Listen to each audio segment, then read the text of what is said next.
Bien,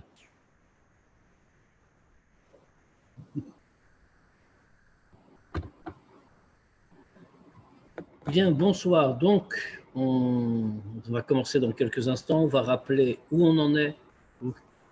Donc, le chapitre tête, le chapitre 9 du Shara Yichud.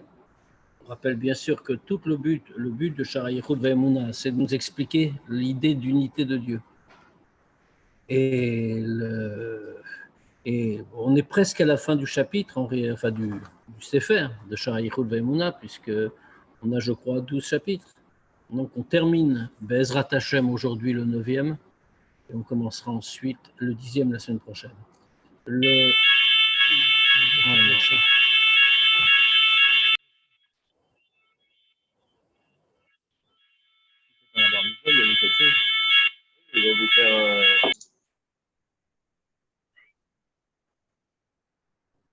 Donc l'idée est celle de l'unité de Dieu, puisqu'on doit croire dans l'unité de Dieu. C'est une des mitzvot de la Torah, Achdut Hashem. Maintenant, qu'est-ce qu'on appelle l'unité de Dieu? Qu'est-ce que ça veut dire?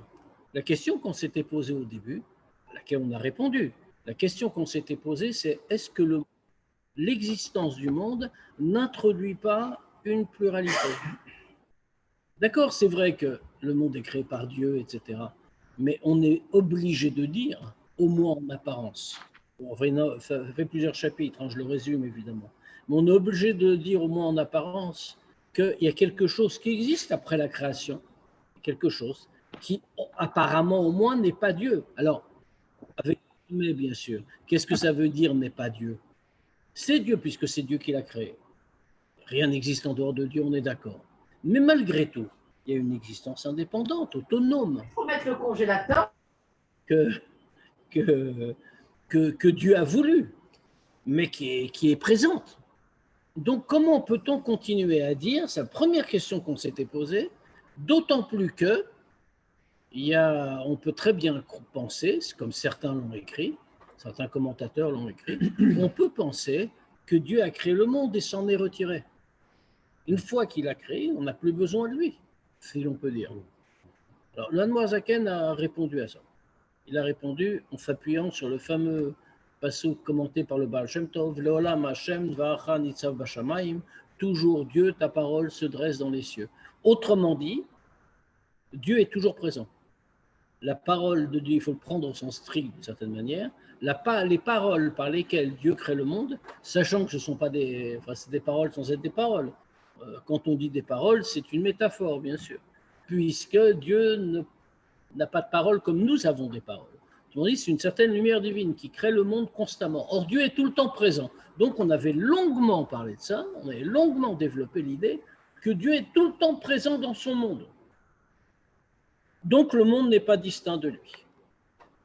Une fois qu'on a résolu ce problème-là, on avait terminé le chapitre 7. Et on était passé à un nouveau stade de réflexion sur l'idée d'unité de Dieu.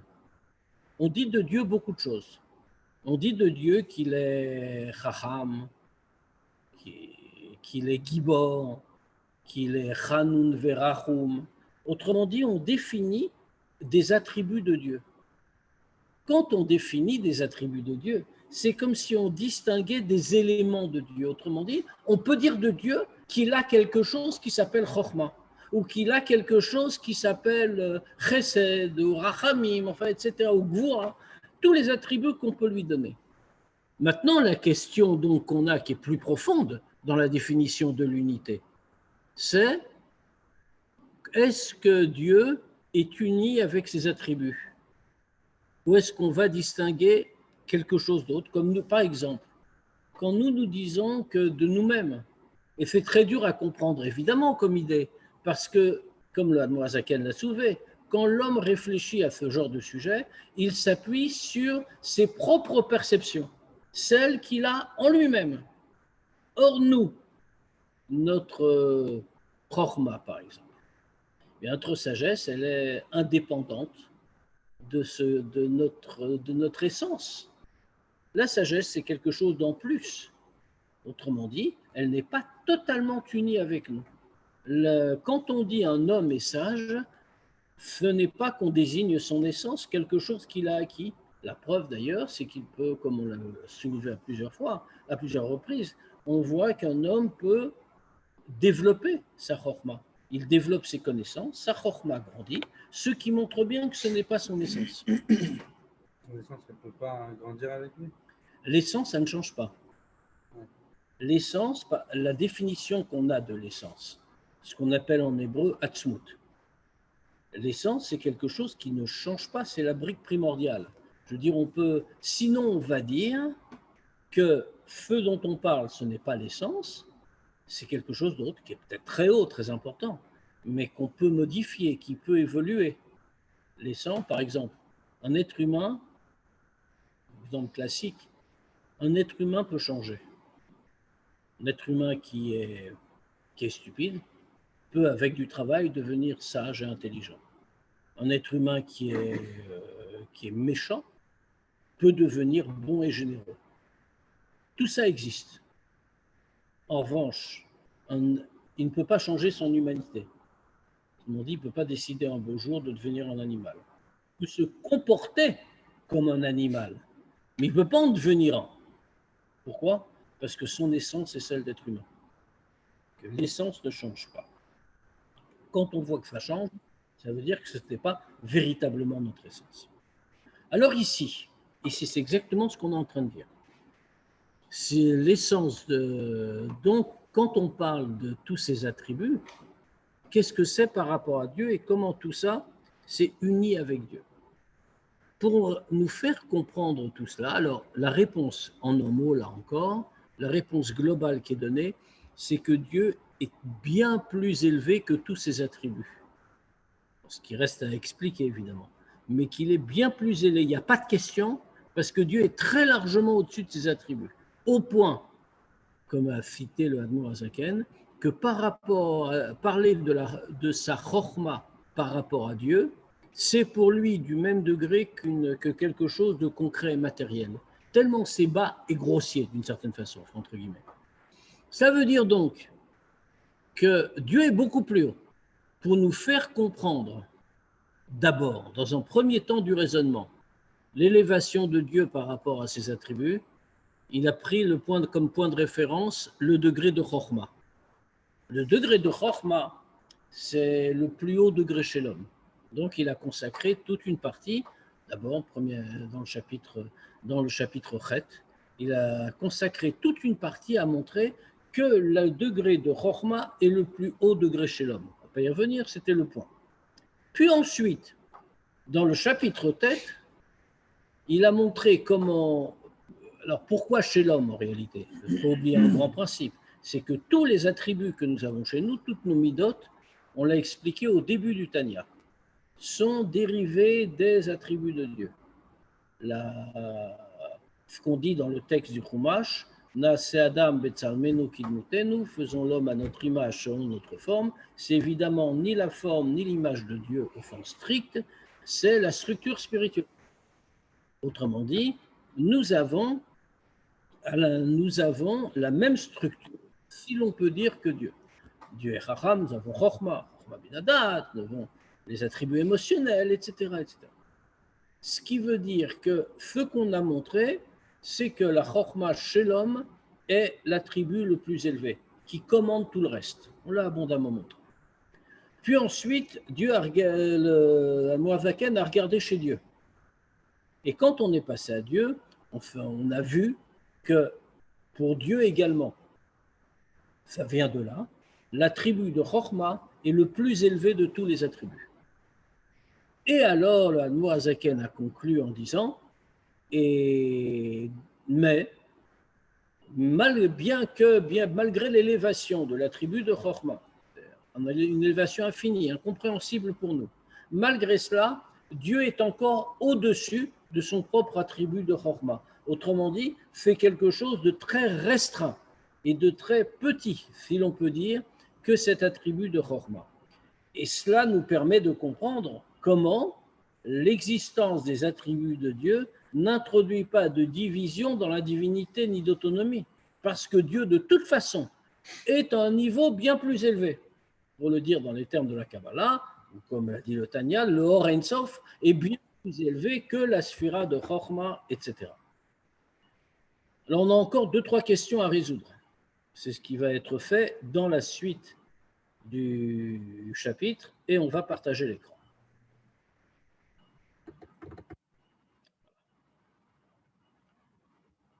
Donc, nous sommes vers le bas de la page 172. On va reprendre après le point. Umash Akadosh Baruch. Donc, ce qu'on vient de dire, c'est que par rapport à Dieu, tous ces degrés-là, degré de Sechel, Marshava, tout cela, c'est totalement insignifiant. Il est bien plus élevé et c'est lui qui les fait vivre constamment. Et même les créatures les plus élevées qui vivent dans les mondes spirituels et donc une compréhension qui est de nature tout à fait différente de la nôtre. Même au degré, a-t-on dit, de Chokhmaïla. Chokhmaïla, c'est-à-dire la Chokhma du degré de Hatzilut. Et bien même à ce degré-là, de toute façon, Dieu est bien plus élevé. Et pour lui, c'est du même niveau que ce qu'on a appelé ici Asya Gashmint, un acte matériel, un acte concret. Tellement il y a une différence. Et c'est important de le retenir parce que c'est ça qui va nous permettre au final de dire que Dieu est totalement uni et qu'il n'est pas en train d'être divisé par la définition de ces différents attributs.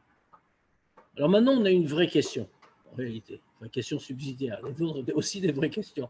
Mais là, on a une question.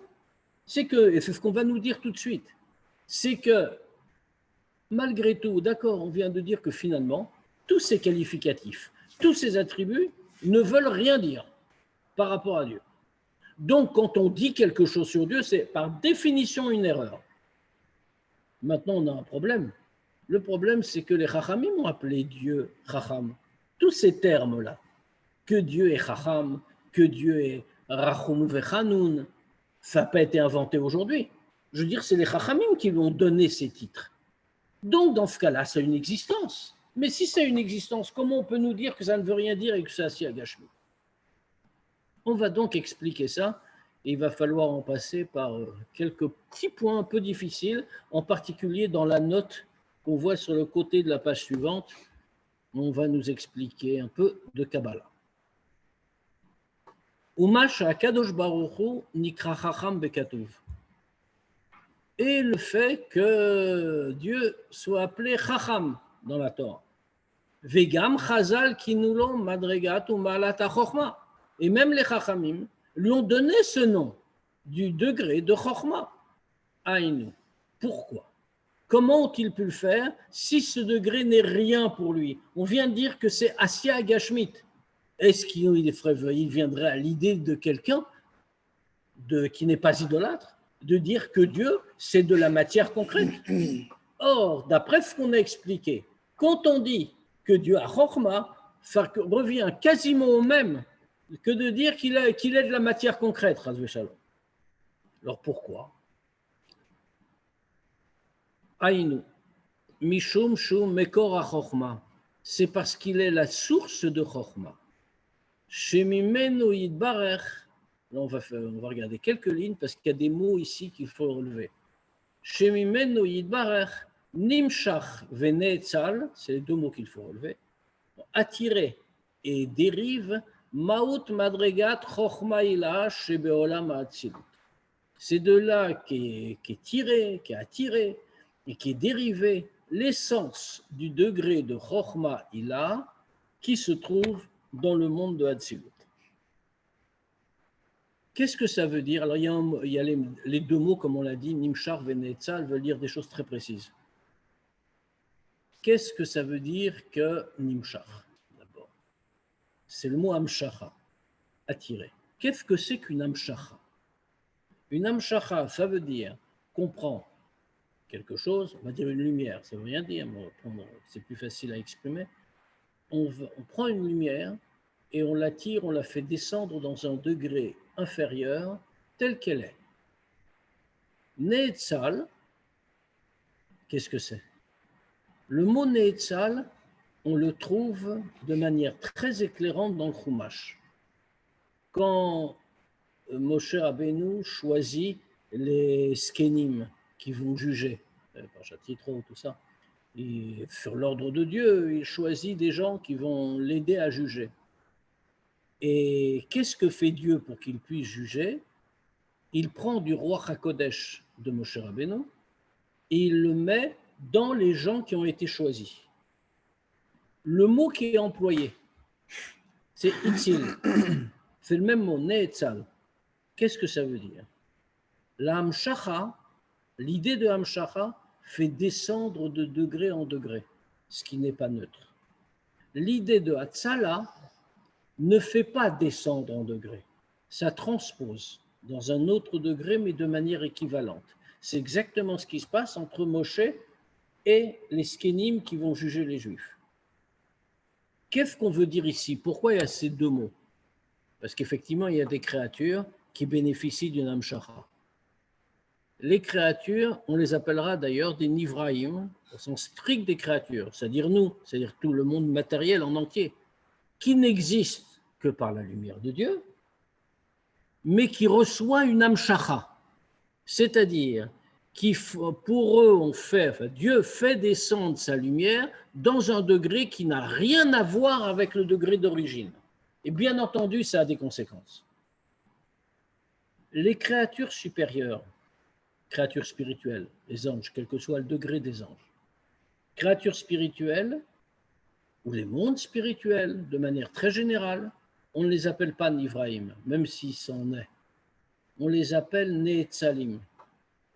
Autrement dit, la transposition de lumière se fait de manière beaucoup plus fine. Ça ne fait pas que ces créatures-là puissent se sentir animées d'une vie autonome, contrairement à nous. Une créature, par nature, ressent qu'elle est à part, qu'elle a été créée, mais qu'elle est indépendante.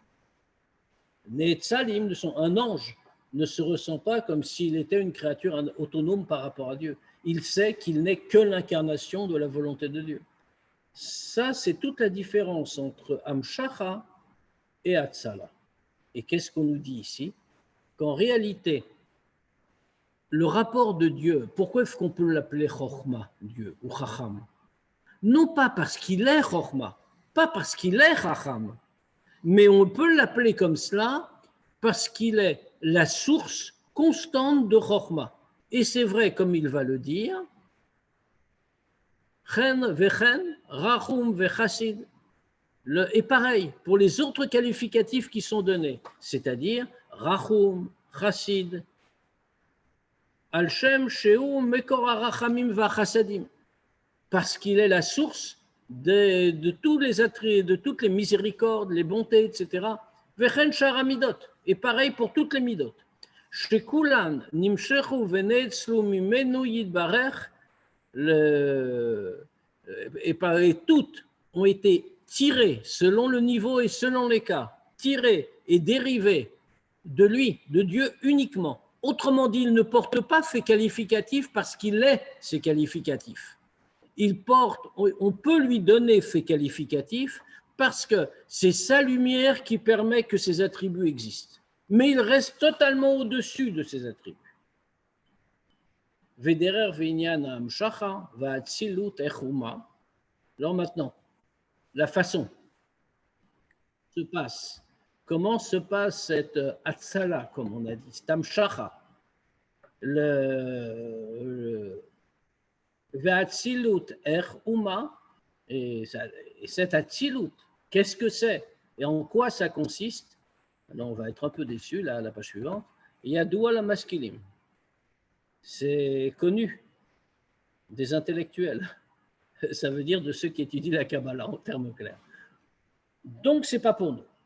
Toutefois, comme le Admour Azaken est très gentil, alors dans la note que nous avons en bordure de page, le Rabbi va brosser, le Admour Azaken va brosser rapidement le tableau pour nous permettre de comprendre un minimum. Avant d'entamer cette note, il faut quand même un petit préambule parce que sinon on ne la comprend pas. On va évoquer deux choses. on va évoquer Adam Kadmon et le partsouf d'Adam Kadmon. Il faut au moins définir ça. Donc, on va le faire comme ça. Et puis même en troisième degré, d'ailleurs, on va citer le degré de Sodadikna. Le Sodadikna, ça veut dire le secret des poils de barbe. Donc, c'est purement du Zohar, évidemment. Qu'est-ce que c'est que Adam Kadmon et Partsouf Adam Kadmon, d'abord? Ça fait... on a une question dans la prophétie de Yecheskel. C'est que là-bas, qu'est-ce qu'il voit? Yecheskel, un Navi, il voit Kidmut Adam ala Kissé. Il a vu comme une forme d'homme sur un trône. Il parle de Dieu. Alors, bien entendu, Dieu n'a pas forme corporelle. C'est pas ce que veut dire Yecheskel. Mais quand il dit une forme d'homme, ça signifie donc qu'il y a un degré chez Dieu qui doit correspondre à un degré appelé homme, Adam. Maintenant, nous trouvons, pareil, dans la même prophétie, je crois, un mot où, parlant de Dieu, on nous dit qu'il est Adam, car il n'est pas homme. Alors, bien sûr, le texte, ce n'est pas de la poésie. Ça veut dire, si d'un côté, le prophète dit qu'il est comme une forme d'homme, et d'un autre côté, il dit qu'il n'est pas un homme, c'est que ça correspond à des choses précises. C'est-à-dire qu'il y a un degré chez Dieu qui est lo Adam, qui est au-dessus de ce qualificatif-là. Mais ce degré-là va se révéler dans un autre degré où il est comme un homme, comme une figure d'homme, comme on a dit. Est-ce que ça rejoint, excuse-moi de te couper, Oui, vas-y. est-ce que ça rejoint, bon, peut-être ça n'a rien à voir, mais cette phrase qui est marquée que Dieu a créé l'homme à son image, à Oui, bien l'image sûr. de Dieu. Bien sûr, c'est ce qu'on a dit tout à l'heure, dans une autre manière. Enfin, il faut comprendre ce que ça veut dire Adam, bien sûr, ici. Lo Adam, Partsouf Adam. Mais qu'est-ce que c'est qu'un Partsouf, de manière générale?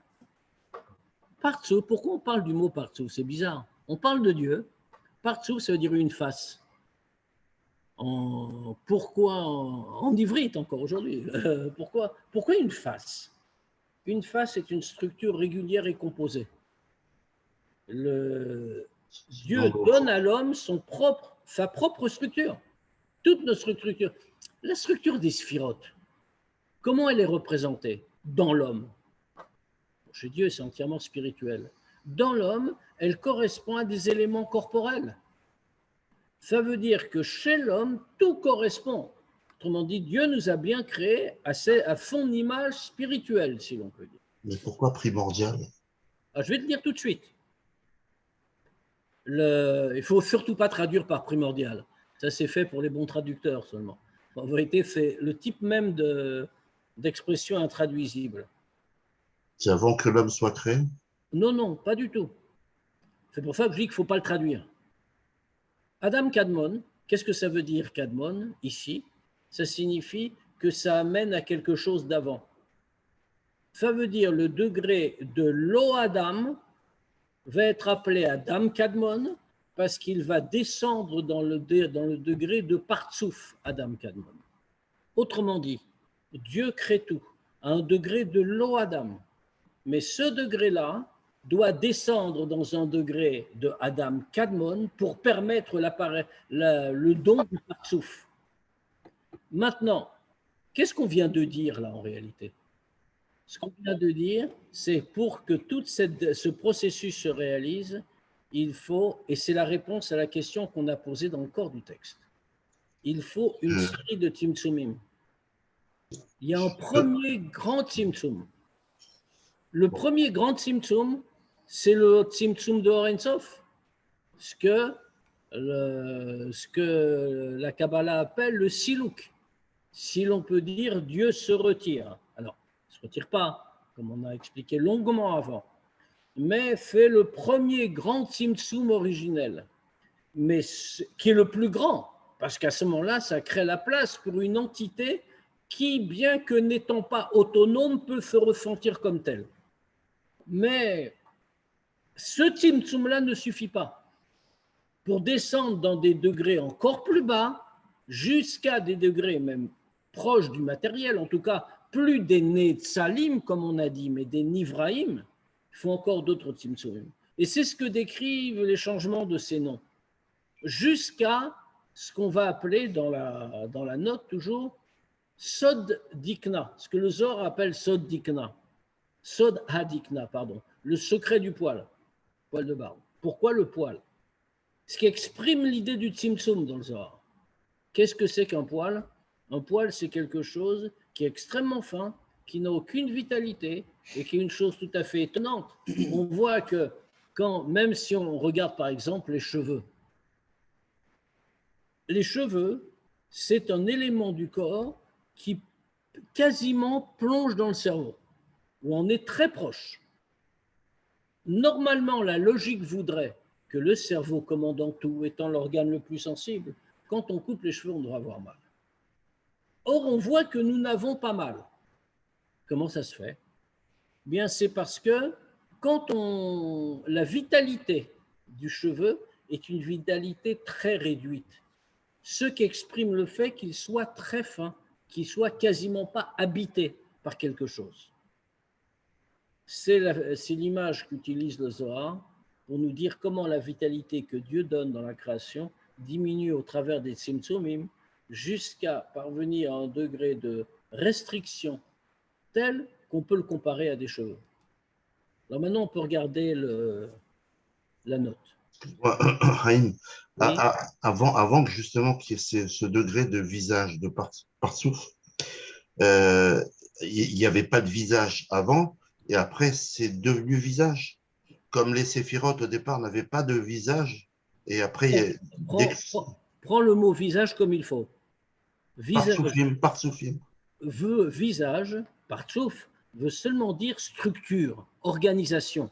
Comme dans un visage où tout est à sa place. Oui. Dieu nous donne une structure. Effectivement, auparavant, il ne peut pas y avoir de structure. Pourquoi il ne peut pas y avoir de structure? Parce que qui dit structure dit au moins apparence d'autonomie. Or, même dans les mondes spirituels très élevés, rien n'est distinct, parce que tout est essence de Dieu. Donc, il n'y a pas de structure autre que Dieu. C'est pour ça qu'arrive après, à un autre niveau, plus bas. Quand on dit après, ce n'est pas après dans le temps, bien sûr, c'est après en degré, arrive le degré de Partsouf. Dans la note, Sod Atzimtzum, Beor Enso Baruchu. Donc le secret de ce Tzimtzum, dans le Or Enso Baruchu, Ve Tzimtzum Adam Kadmon, et le Tzimtzum de Adam Kadmon, qui est déjà un Tzimtzum, puisqu'il est après celui de Or Ensof. Ve Sod Adikna, et le secret des cheveux, comme on a dit. Qu'est-ce que c'est le sens de tout ça, tout ce processus? Chez Sod Kol Atzimtzumim, les Tzamtzem Aor. Le secret de tous les tzimtzumim, de toutes ces contractions successives, considérables, c'est de contracter la lumière. Pourquoi faut-il la contracter? Chez Itlavesh, Beprinat Kelim de Asa Sfirot. Le fait pour contracter la lumière de telle sorte qu'elle puisse ensuite s'habiller dans les réceptacles qui constituent les sphirotes, les 10 sphirotes. Faire quoi? Ça veut dire que les sphirotes, dans le processus de la création, sont relativement basses. On est loin, entre guillemets, de l'essence de Dieu. Ce n'est qu'une expression de Dieu. Et tout ça est très important parce que, mine de rien, l'Admour Zaken ici est en train de résoudre une discussion au travers des siècles, mais qui est une discussion très connue dans la pensée juive, entre le Rambam et le Maharal. Il y a une grande discussion qui est très forte. Le Rambam nous dit, comme c'est connu, il va le citer d'ailleurs ici, parce que l'Admour Zaken cite beaucoup ce mot du Rambam, qu'en parlant de Dieu, qu'il est Ayodea, Veu Amada, Veu Ayadoua. Il est le savant, il est la science, il est l'objet de la connaissance. Le Maharal, donc Vurot Hashem, s'élève très fort contre l'idée. Il dit c'est impossible de dire comme ça parce que ça signifie qu'on lie Dieu avec une connaissance. Exactement le raisonnement qu'on a fait depuis le début. Et donc, il dit Rambam a tort. Comme on fait le maral, hein. On n'assume pas les prises de position. Mais il s'élève contre le Rambam. Il dit c'est pas possible de dire ça. Sinon, ça revient à limiter Dieu.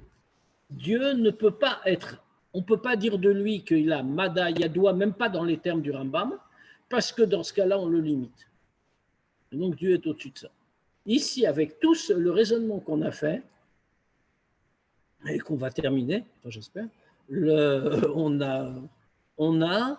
on résout complètement la question. C'est-à-dire qu'en réalité, Rambam et le Maharal ont raison, mais que chacun regarde d'une autre façon et qu'il y a une manière de regarder les deux ensemble.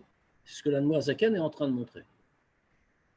Donc ici, tous ces tzimtzumim sont là pour que la lumière se contracte, afin qu'elle puisse se revêtir à l'intérieur des réceptacles des 10 sphirotes. Et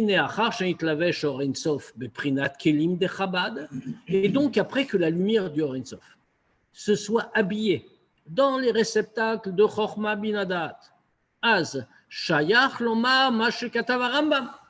Maintenant on peut dire ce que dit le Rambam.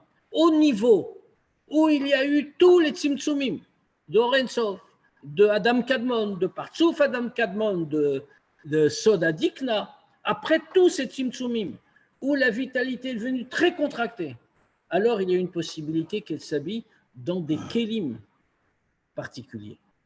Ce qui est impensable autrement. Parce qu'à un degré supérieur, la lumière de Dieu n'est pas dissociable. Il ne peut pas y avoir un bout de lumière dans Chochma, si j'ose dire, et un bout de lumière dans Bina, etc., etc.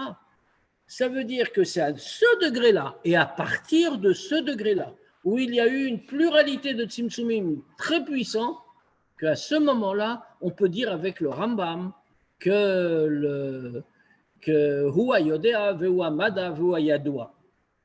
Et donc, de ce fait, et la grande différence, malgré tout, c'est que quand on dit qu'il est la science, la connaissance, le savant et l'objet de la connaissance, ce n'est pas comme un homme. Puisque pour un homme, comme on l'a souligné, la connaissance lui est extérieure. Et a fortiori, l'objet qu'il connaît lui est extérieur. Alors que pour Dieu, comme le fait qu'il y ait eu des tzimtzumim ne change rien à son essence, mais juste à sa révélation. Donc ça veut dire que quand Dieu ne connaît pas comme nous connaissons, mais il connaît tout en se connaissant lui-même, ce que dit Rambam, Bediatatzmo. Les fiches et Prinat Kelim d'Atzilut. Alors pourquoi ? Parce que le degré des Kelim, de ces réceptacles, tout ça naît dans le monde de Hatzilut. Le monde de Hatzilut, qui pour nous est un monde incompréhensible, infini, etc., etc., mais qui en réalité n'est qu'un monde. C'est-à-dire que par rapport à Dieu, c'est relativement bas. Par rapport à nous, c'est complètement incompréhensible, inconnaissable.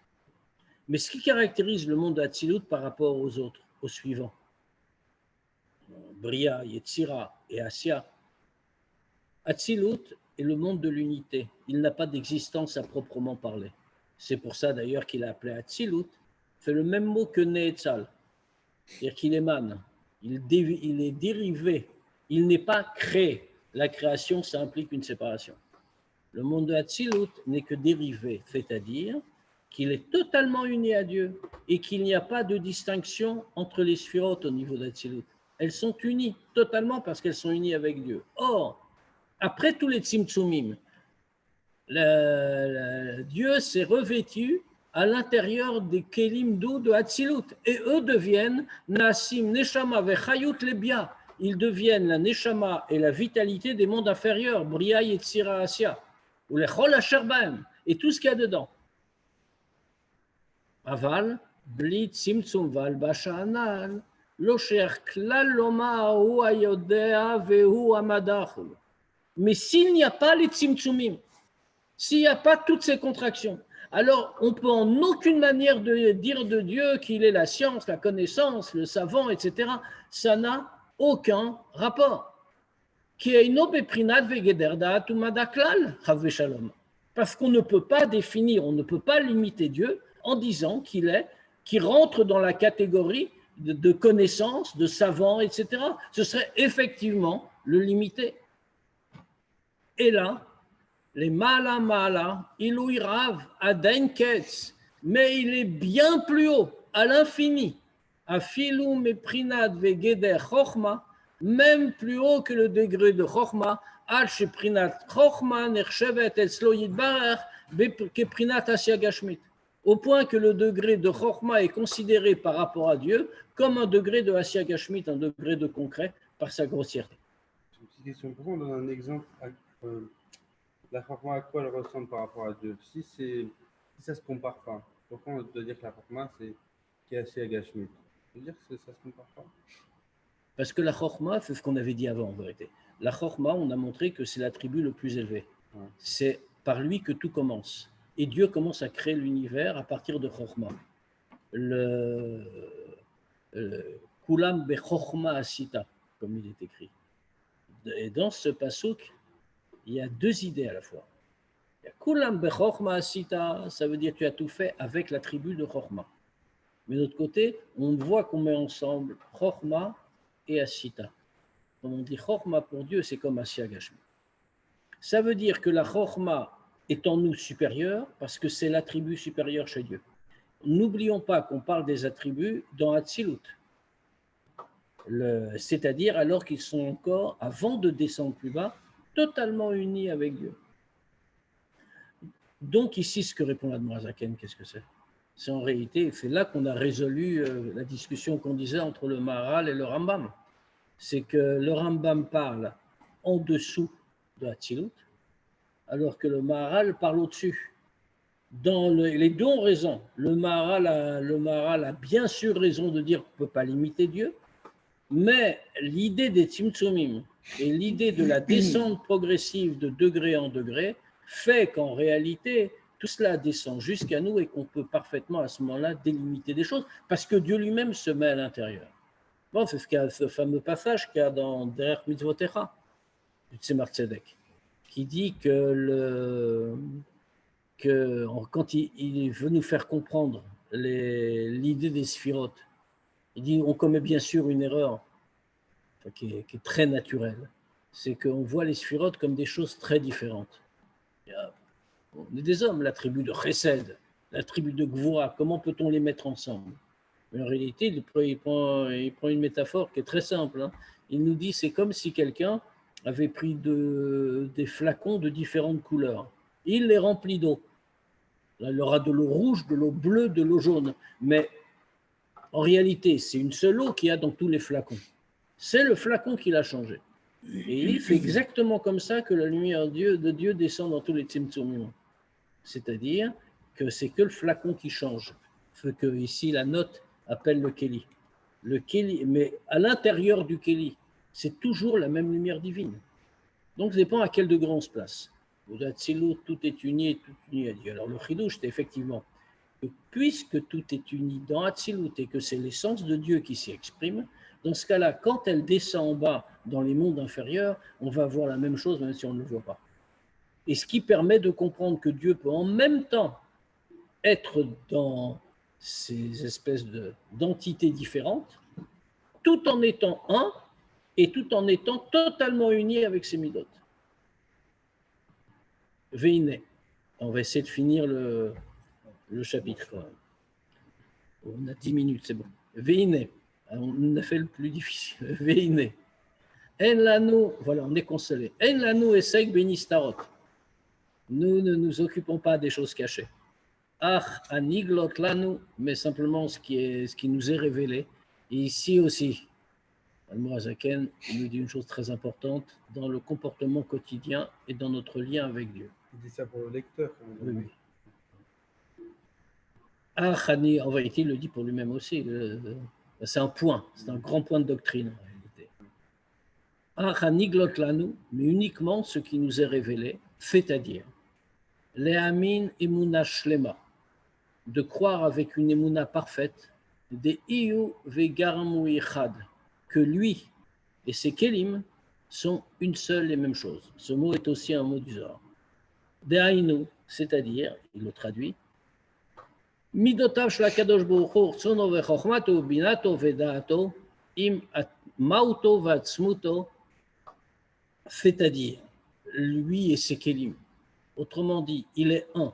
Dieu est un, comme on vient de le montrer, avec ses midot, avec sa volonté, sa chokhma, sa bina, son da'at, avec mauto vatzmuto, avec son essence, amerumam levado romemut ein ketz, miprinat chokhma vesechel vasaga.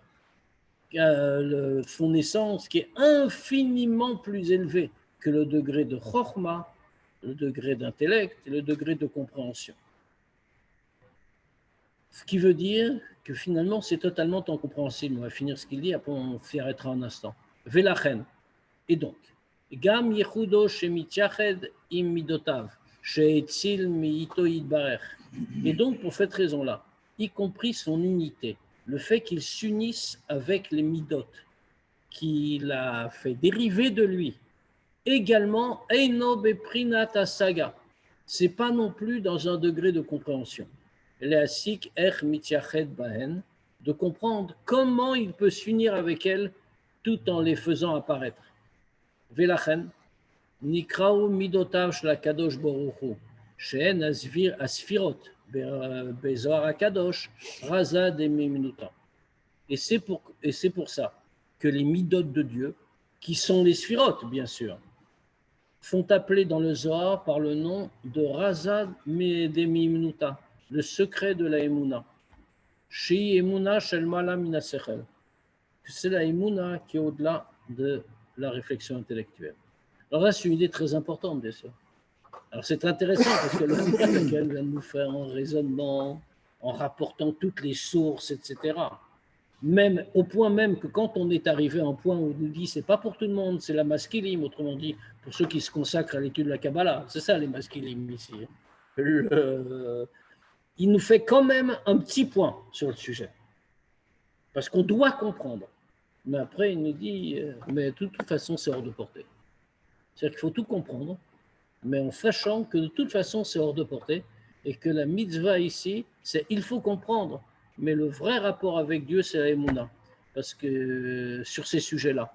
Parce que la Emouna est notre compréhension, même si nous sommes tous des génies incomparables, malgré tout, notre compréhension sera par nature limitée, c'est celle d'une créature, alors que la Emouna est infinie. Et notre rapport avec Dieu doit être attaché avec la Emouna. Et quand on parle des sphirotes, on doit les prendre par Emouna, même si par ailleurs, et ce n'est pas contradictoire, on doit aussi comprendre. Et comme on cite toujours le mot, un mot d'Orsidut qui est bien connu, Tachlit ayedia shelo neda. L'aboutissement de la connaissance, c'est de ne pas connaître. Et celui qui pense qu'il va tout connaître, en réalité, n'a probablement rien compris. On va s'arrêter là pour ce soir. On peut poser des questions. J'arrête le partage d'écran.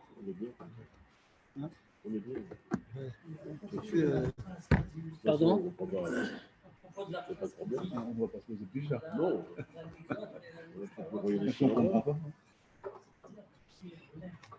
C'est ce qu'il a dit. Il a cité cette phrase. Non. C'est pas ça la phrase. La phrase, Anistarot Lachem Elokenu. Mais nous avons Aniglot Lanu Lvanenu Adolam. Autrement dit, nous avons ce qui est révélé, mais ce qui est caché, encore une fois, on a l'obligation de comprendre. De toute façon, une obligation de comprendre. Il est écrit Da et Eloka Vira, connais le Dieu de ton Père, avec un mot très fort, Da, connaître vraiment, au point que notre connaissance s'attache à lui. Donc, on a l'obligation de comprendre. Maintenant, cette obligation, malheureusement, on n'est pas forcément capable de la mettre en œuvre concrètement, mais on doit aller aussi loin qu'on peut aller. Même si ça n'est, comme on vient de le faire aujourd'hui, qu'une pure connaissance intellectuelle. Parce qu'avec toutes les définitions qu'on a données, s'il y en a un seul ici qui est capable de décrire Adam Kadmon, on l'invite à parler. Mais on sait à quel degré ça correspond, ce que ça représente. Est-ce qu'on peut dire que c'est comme ça, hein, que c'est l'image de l'homme que Dieu avait dans son esprit, entre guillemets, bien sûr, hein, avant qu'il Non, soit Bépoel. pas du tout. On ne peut pas dire ça, c'est pas ça. C'est pas ce que dit le Navi. Le Navi dit Dieu était, il a vu comme une forme d'homme. Faire qu'il y a un degré spirituel chez Dieu qui correspond à cette forme d'homme. Et c'est cette structure, justement, cette structure qu'il a ensuite mise en nous. Mais Oui, Dieu n'a pas elle n'était pas Bépoel, c'est-à-dire que l'image physique. c'est pas une image physique, c'est-à-dire qu'il avait, on va dire, pour donner une image, comme l'homme qui a une idée sur quelque chose qu'il va faire, mais elle est que dans l'idée, et après elle va devenir concrète. Sauf que pour Dieu, ça ne marche pas. Parce que pour Dieu, la pensée, c'est comme l'action. Bon, enfin, quand tu dis ça, tu n'as pas tort, mais tu fais comme tout le monde, quoi. Tu raisonnes comme un être humain. Ben, je ne suis pas autre chose. Hein. Je suis pas autre chose. Ah ben, fais ça le reproche qu'on te fait. Quand je serai Dieu, peut-être que je pourrais parler comme lui. Écoute, reviens nous voir à ce moment-là. Ça veut dire, cette idée-là, elle est purement spirituelle. C'est purement une question de degré spirituel. En vérité, tout le problème quand on parle de ces sujets-là, c'est même pas qu'ils sont totalement incompréhensibles. C'est qu'en fait, on les humanise. Donc, on les concrétise. Alors qu'il faut raisonner en termes totalement abstraits, détachés de toute idée matérielle. Et ça, on ne sait pas vraiment le faire. Mais on est bon, bien sûr qu'on ne sait pas le faire, mais ça a quand même été donné à des êtres humains pour qu'ils essaient de comprendre en tant qu'être humain. Absolument. Donc, au moins, on peut avoir cette idée. C'est bien pour ça qu'il faut faire attention aux termes qu'on emploie quand on parle de ces sujets et qu'il ne faut pas concrétiser ni humaniser pour mieux comprendre. Et c'est pour ça qu'à la fin du fin, eh bien, on nous dit la mitzvah shlema, c'est la émouna. Le lien avec Dieu, c'est d'abord la émouna. Parce que, encore une fois, il n'y a pas de rapport en réalité. Espérer, il faut tendre toujours vers la compréhension de Dieu.